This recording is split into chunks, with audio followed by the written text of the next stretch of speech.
Hello, fellow insomniacs. Let me bring that down. My name is Bob out of Charlotte, North Carolina. Sorry about the condition behind my apartment here not being quite as clean as it should be.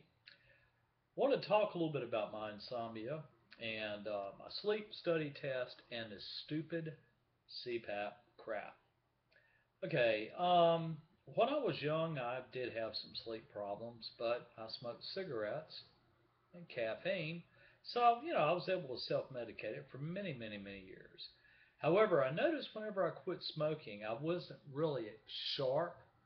And of course, everybody was thinking ADD. To be honest with you, though, sleep deprivation ADD sometimes can go hand in hand. Maybe, maybe not. The guessing of diagnosis by a lot of doctors is a guesswork game. They look at the symptoms, try to figure out where they fit, and then piece them together the best way they can. And that's what doctors have been doing with me off and on for years. Um, there's no doubt that I did have some suicidal thoughts and ideations, so of course I was put in a situation of major depressive disorder, put on medication. Everything was fine, but I always talked about my sleep. My sleep was always screwed up, and they put me on trazodone. I always said trazodone will put a horse down. It really will. It's some strong stuff. It knocked me out. I don't remember much, if anything, until I woke up the next morning. To be perfectly frank with you, though, even with trazodone, I said I woke up groggy with a hangover. Not necessarily that is it. I woke up tired because I never really got the proper sleep that I needed. Um, Pretty much whenever I quit smoking, I would always go back to smoking because I could perform better. Problem is, as I got older, cigarettes started playing a big toll on multiple pneumonias, bronchitis, lung disorder, primary lung problems. Finally, I gave it up 3 years ago as of December the 24th. And I had no intentions of going back to smoking cigarettes, mainly because my lungs won't take it. Matter of fact, I'm coughing now.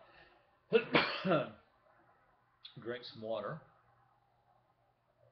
Okay, back to what I was saying.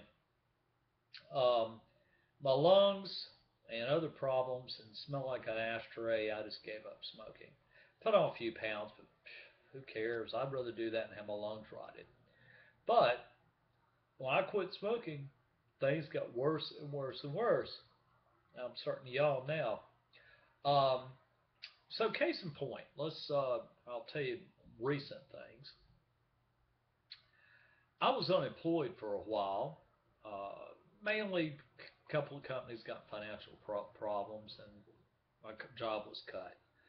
I got a job working for Kangaroo Express convenience stores. They're opening up a new store here in Charlotte on North Tryon Street near the university. Well, I went into training and I'd make mistakes. Um, a lot of mental errors. I get on the cash register, and they would always come over there and they go, "You okay?" And I'd say, "Why?" And say, "Because you're sitting here staring at it while customers stand in line." I'm going, "Huh?" And then I would start to ring it up and then go into la la land. I mean, I'd just be in another world. Well, before the store opened, they called me in and said, "We decided to not hire you."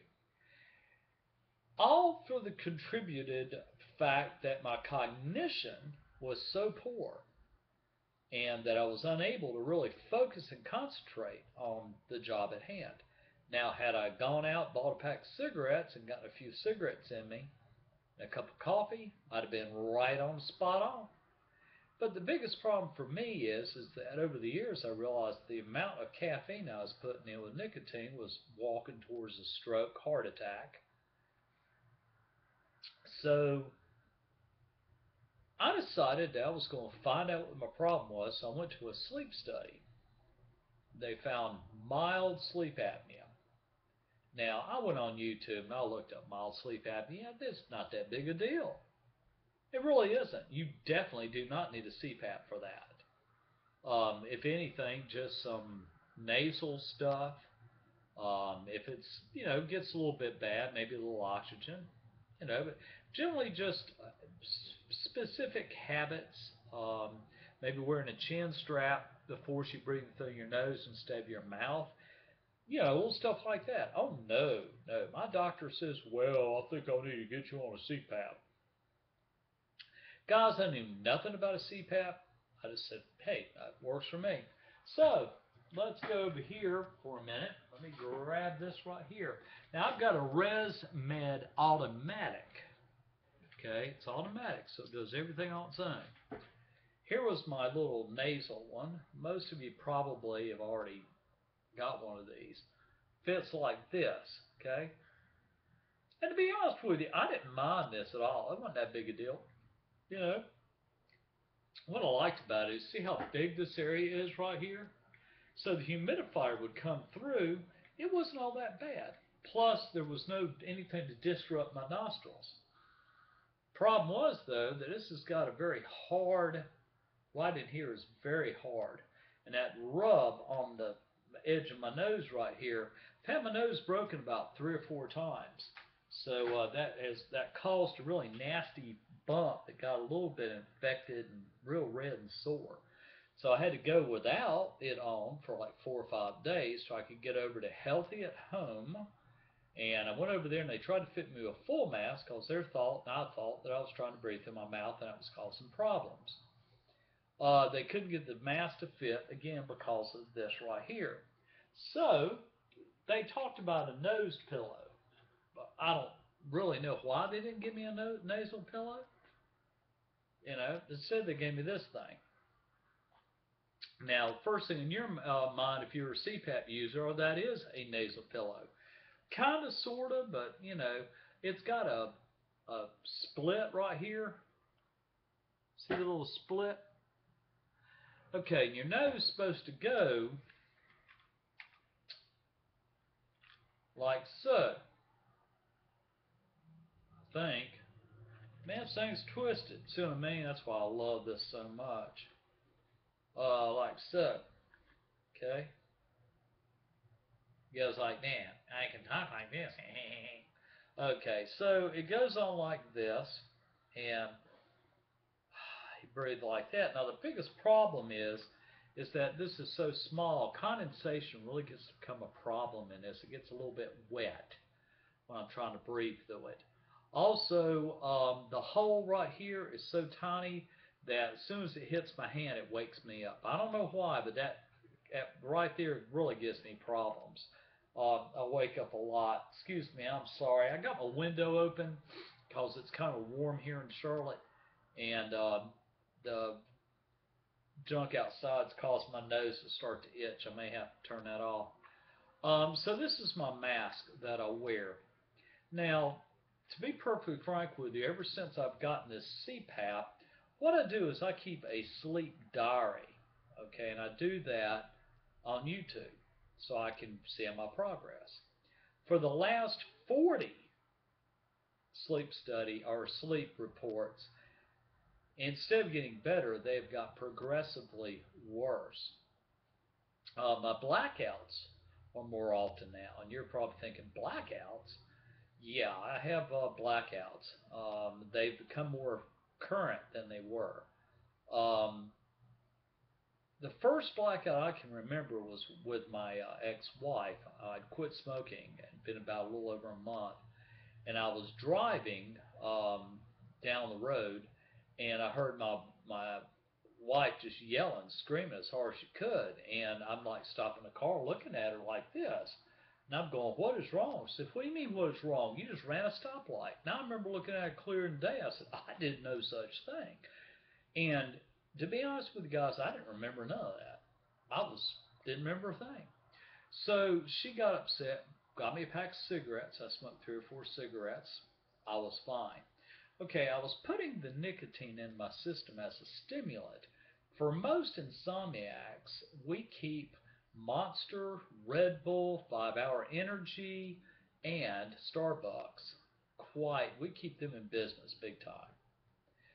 If you depend on Monster, Red Bulls, 5-Hour drinks, and Starbucks, the likelihood is you have a sleep disorder. It's the same principle as if you go to a bar and you drink all night long till the bar closes, then you get up the next morning to decide you want to drink some more, you might be an alcoholic. Okay, so guys, I'm not dumb. I'm not stupid. I know exactly what I'm doing with the caffeine. I take quantities of caffeine that amazes people, and they think I'm lying, but I'm not. Case in point, I quit smoking 3 years ago. You never really stop. I just tell myself I stop for today. It's a journey, but as of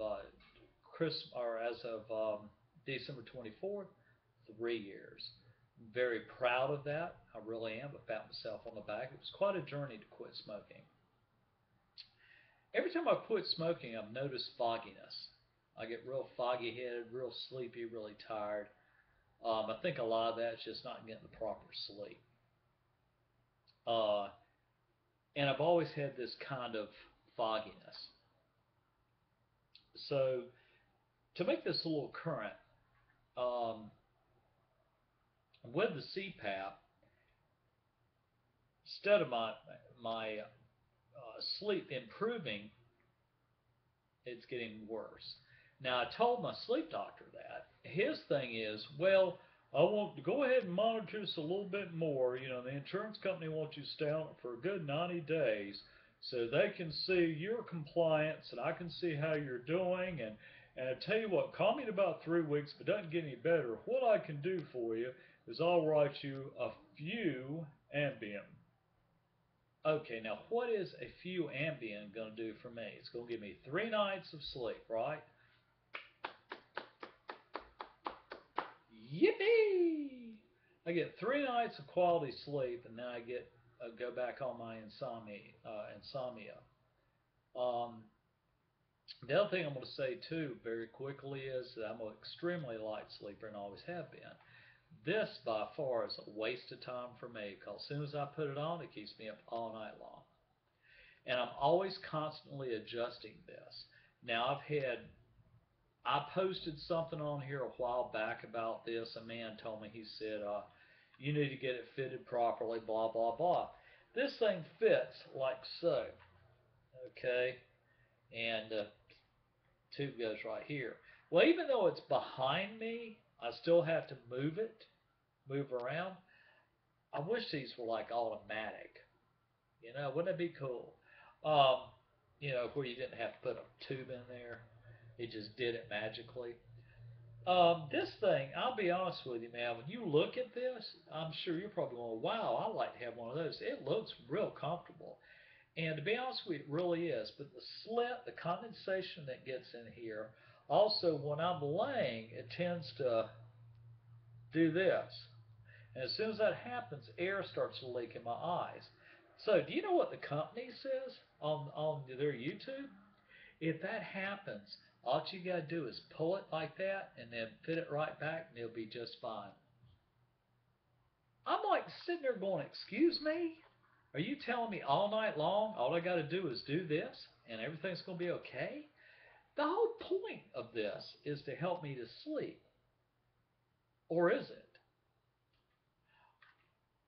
That is a mystery that I haven't figured out about a CPAP.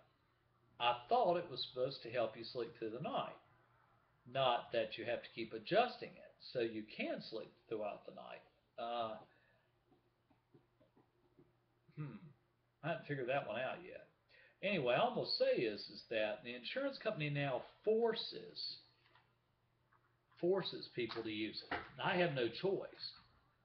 You know, before I was able to lay down. Yeah, I woke up a lot at night, but I would get back down to sleep, as much sleep as I possibly get. Generally, I'd be in the bed for about 12 hours. Generally, at that point, I probably got 3, 4 hours max of probably some sort of sleep, maybe. But I'd wake up and be able to function. Yeah, I'd put a little caffeine in me. I could function. Then on my days off, I would take naps on the couch. So now, on my days I work, like this morning, I got up and I had 6 cups of coffee, 2 caffeine pills, I went to McDonald's, got a bite to eat, another cup of coffee, then went into where I work over at Costco. I work for a little club demonstration services, and I I went in there, and I got good news for you in there. They have monster drinks for $1.25. So I got me a monster drink and I drank that. And then a little later on in the afternoon, I pop another caffeine pill. That's my life, guys. And it's actually escalated more than since I've been on the CPAP than before it had put in quite as much caffeine. So I use a lot of caffeine to keep me going throughout the day. Without it, I couldn't function. How much longer will my body allow me to do that? That's what I'm wondering.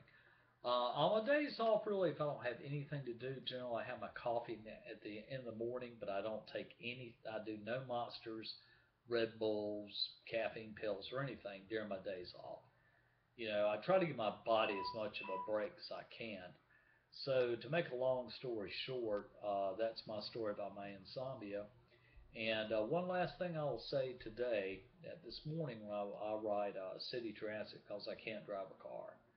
I mean, everybody says, Bob, you get in a car, man, you're going to end up killing yourself or somebody else. So I don't drive. Now, on the bus, I have a good friend that works with me. She said she got on the bus this morning and she waved at me like this. And she thought that I was mad or something was wrong or she'd said something that pissed me off.